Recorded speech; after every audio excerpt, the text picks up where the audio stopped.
This is Dr. Jerry Hesch, a physical therapist at Hesch Institute in Aurora, Colorado. And I published a chapter, actually it's coming out next year, but it's been accepted. The chapter is on the atlantoaxial joint, which is the joint of the first and second vertebrae in the neck. And in the patient population, especially those who have had whiplash, oftentimes you'll find a restriction of upper cervical traction mobility. And there's a very specific handhold. It has to be in front of the ear and above in order to test vertical mobility of the head and neck. And that isolates the first two joints in the upper cervical. And those are very different shapes of joints than the rest of the joints, which are on the back of the neck.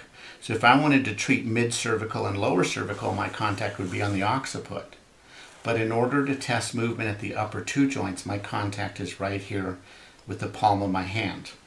And in testing you, there's no movement. I can't induce movement with a reasonable amount of force using 10 to 15 pounds of force. There's just no give. Now when I put you in 15 degrees of flexion, 10 to 15, and I repeat the test, there's no give. I'm going to put you in 10 degrees of extension, and there is still no give with a reasonable amount of force. And this is very unique because most of the time when there is a restriction of upper cervical traction, it is usually in two positions but not in three. And you are restricted in all three positions of neutral, slight flexion, and slight extension. So this is very, very interesting.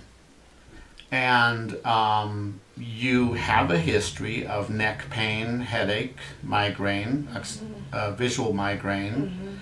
You right now today you feel stuffed in your sinuses and in your inner ear.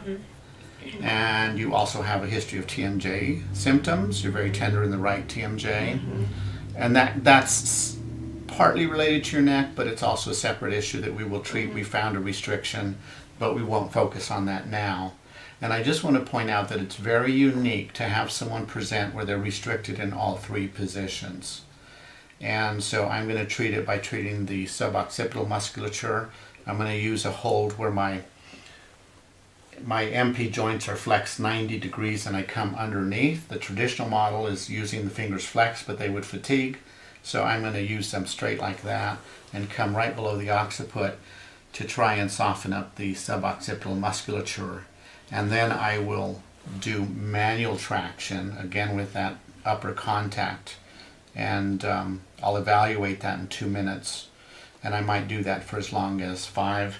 I might decide to do that in flexion as well. To be determined, but I'll stop filming now and I'll go ahead and treat this. And the most unique presentation is that you're restricted in all three positions. And I just don't see that. So it's an opportunity for me to learn something, and glad to have this on tape.